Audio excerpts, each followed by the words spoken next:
Hello everyone, welcome to Kaushalam. आज हम बात करने वाले हैं असेसमेंट ईयर और फाइनेंशियल ईयर के बीच के फर्क के बारे में। ये असेसमेंट ईयर आपने काफी बार इनकम टैक्स में सुना होगा, फाइनेंशियल ईयर आपने अकाउंट्स में सुना होगा। अब ये दोनों ईयर का रिलेवेंस क्या है इनकम टैक्स में, ये हम आज बात करने वाले हैं। एक्चुअली जो प्रीवियस ईयर है या फाइनेंशियल ईयर है, जिसकी इनकम की बात हम कर रहे हैं, जो इनकम हमने अर्न करी है और जिस पे टैक्स कैलकुलेशन की बात हम कर रहे हैं, वो सारा काम आपकी इनकम का असेसमेंट, आपकी कह सकते हैं इनकम का निर्धारण, वो सब कुछ जिस साल में होगा वो साल असेसमेंट ईयर कहलाता है। जिस साल की इनकम पर आपको टैक्स देना है वो आपका प्रीवियस ईयर या फाइनेंशियल ईयर कहलाता है, और जिस साल आपको टैक्स देना है या जिस साल आपकी इनकम का निर्धारण होगा, असेसमेंट होगा, उसे हम असेसमेंट ईयर कहते हैं। एक छोटे से एग्जांपल के तौर पर अगर मैं बात करूं कि 1 अप्रैल 2021 से 31 मार्च 2022 की जो इनकम है, इस बीच जो हम इनकम कमा रहे हैं और 31 मार्च 22 तक हम जो इनकम कमा लेंगे, उस पर हम जो टैक्स है या फिर उस इनकम का जो निर्धारण है, असेसमेंट है, वो निर्धारण हम कर पाएंगे 1 अप्रैल 2022 के बाद। और कब तक? 31 मार्च 23 तक। ये जो वर्ष होगा, ये जो ईयर होगा, 1 अप्रैल 2022 से 31 मार्च 23 तक, ये जो पीरियड है इसे हम असेसमेंट ईयर कहेंगे।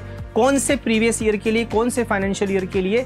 1 अप्रैल 2021 से 31 मार्च 2022 वाले साल के लिए, 22 वाले पीरियड के लिए। सो फाइनेंशियल ईयर का मतलब है वो पीरियड जो 1 अप्रैल से 31 मार्च के बीच का होता है, और इसे हम कह सकते हैं ये वो ईयर होगा जिसमें आप अपनी इनकम को कमाते हैं, लेकिन टैक्स उसी साल में नहीं लगेगा क्योंकि अभी तो आप इनकम कमा रहे हैं।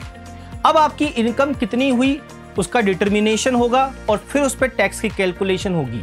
तो ये सारा काम 31 मार्च के बाद होगा और वो ईयर जो होगा कहलाएगा assessment year. Assessment year is the year that comes after financial year, मतलब फाइनेंशियल ईयर के बाद जो ईयर आएगा उसे हम असेसमेंट ईयर कहेंगे। ये वो टाइम होगा जिसमें आप अपनी इनकम पर, अपनी फाइनेंशियल ईयर की इनकम पर टैक्स को असेस करेंगे, मतलब निर्धारित करेंगे और टैक्स का पेमेंट करेंगे। अगर आप एडवांस टैक्स की लायबिलिटी में आते हैं तो आप एडवांस टैक्स भी देते आ रहे होंगे और फाइनल टैक्स की लायबिलिटी आपकी असेसमेंट ईयर में डिसाइड होगी। दोनों फाइनेंशियल ईयर और असेसमेंट ईयर 1 अप्रैल और से लेकर 31 मार्च तक के होते हैं, मतलब 1 अप्रैल को फाइनेंशियल ईयर और असेसमेंट ईयर स्टार्ट होता है और 31 मार्च को खत्म होता है। बट फाइनेंशियल ईयर पहले होगा और असेसमेंट ईयर उसका बाद में होगा। जैसे हमने एग्जांपल के तौर पे बात करी कि अगर फाइनेंशियल ईयर 2020-21 है तो उसका असेसमेंट ईयर होगा 21-22, और अगर फाइनेंशियल ईयर 21-22 है तो उसका असेसमेंट ईयर होगा 22-23। तो आई थिंक आपको समझ में आया होगा दोनों ईयर में डिफरेंस क्या होता है। इसलिए इनकम टैक्स के जो प्रोविजंस एप्लीकेबल होते हैं या जो रिटर्न फाइल होती है वो असेसमेंट ईयर में होती है, लेकिन जिस इनकम की बात की जा रही होती है, जिस पे टैक्स की बात की जा रही होती है, वो इनकम फाइनेंशियल ईयर की इनकम होगी, जिसे हम प्रीवियस ईयर कहते हैं इनकम टैक्स। तो आई होप आपको ये डिफरेंस असेसमेंट ईयर और प्रीवियस ईयर में समझ में आया होगा।